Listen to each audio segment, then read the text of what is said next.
Marga Rukun Nyu Goro Goro. Iban mau ngomong kayak Mas Iqbal.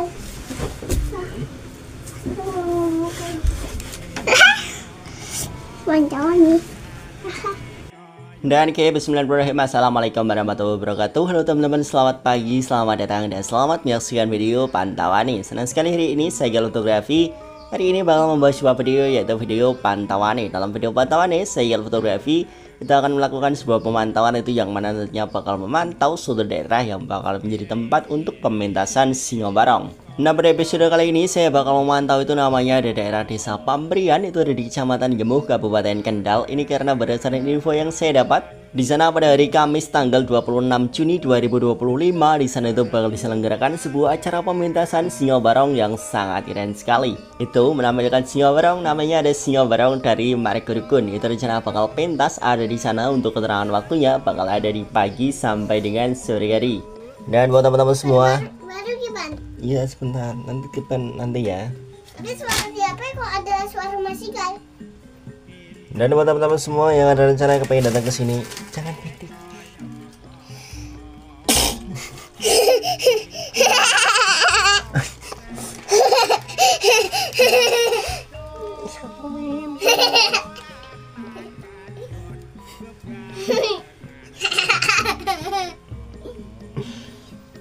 Jadi buat teman-teman semua yang ada rencana kepengen datang ke sana, kepengen menonton ke sana, monggo silahkan teman-teman bisa menyimak untuk video pantauan saya kali ini. Jadi buat teman-teman semua, selamat menyaksikan video ini dan selamat menyaksikan video pantauan nih. Wancawan nih.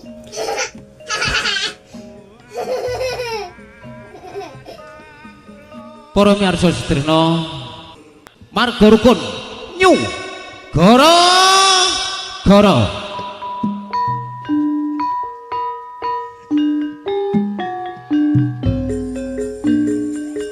Kinclong segarane kaya kaca. Kinclong segarane kaya kaca.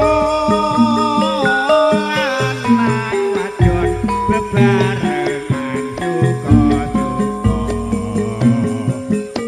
Eling-eling kanca do ilinga. Perjuangan patang puluh lima. Perjuangan patang puluh lima. Pancasila dasare negara kita.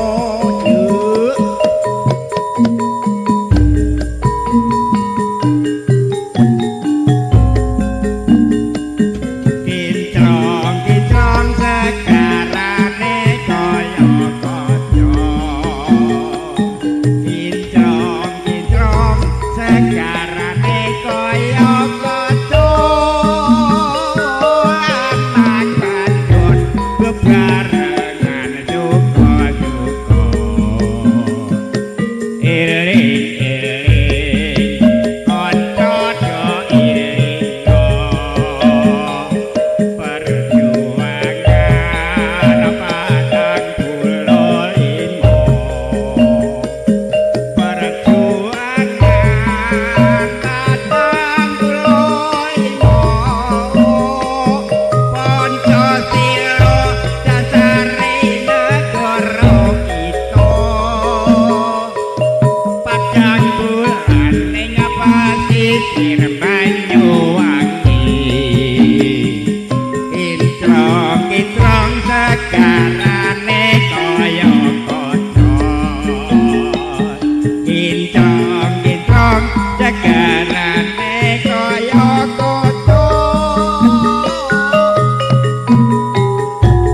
Barengan suka-suka. Eling-eling kanca do ilinga. Perjuangan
kinclong segarane kaya kaca.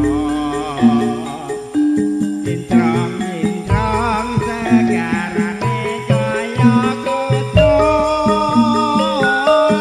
Anak wadon bebarengan suka-suka. Eling-eling kanca do ilinga. Perjuangan patang puluh lima. Perjuangan patang puluh lima. Pancasila dasare negara kita.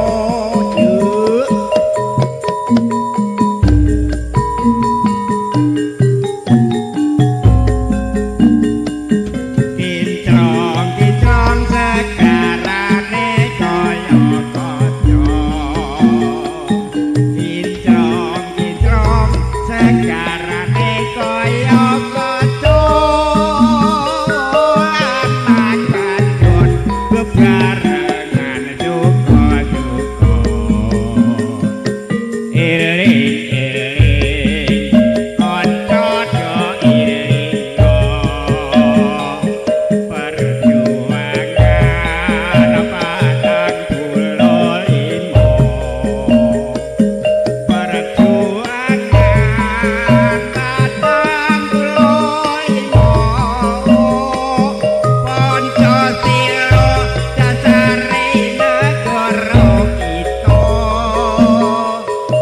Padang bulan ning pasisir Banyuwangi. Kinclong segarane kaya kaca. Kinclong segarane kaya kaca. Barengan suka-suka. Eling-eling. Dan oke teman-teman, ini saya sudah berhasil menemukan untuk bakal lokasi pementasan dari Singo Barong yang sangat keren sekali. Itu menampilkan Singo Barong, namanya ada Singo Barong dari Marikudukun. Itu rencana bakal pentas ada di daerah sini. Ini namanya ada daerah Desa Pamrian, itu dari Kecamatan Ibu, Kabupaten Kendal. Dan itu rencana bakal pentas ada di daerah sini. Untuk keterangan waktunya bakal ada di pagi sampai dengan sore.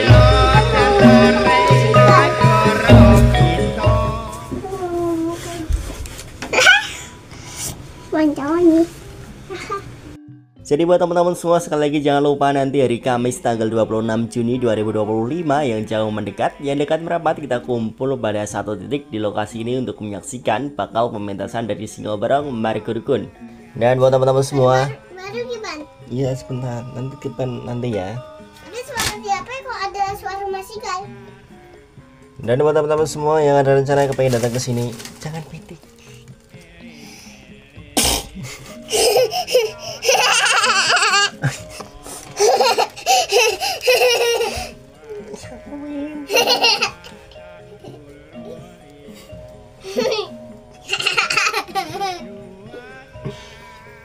Dan buat teman-teman semua yang ada rencana kepengen datang ke sini, kepengen menonton ke sini, teman-teman dihimbau untuk selalu bisa menjaga ketertiban, untuk selalu bisa menjaga kebersihan dengan cara jangan buang sampah sembarangan. Jadi buat teman-teman semua, terima kasih sudah menyaksikan video ini, terima kasih sudah mampir ke channel saya, dan terima kasih sudah menyaksikan video Pantauan nih.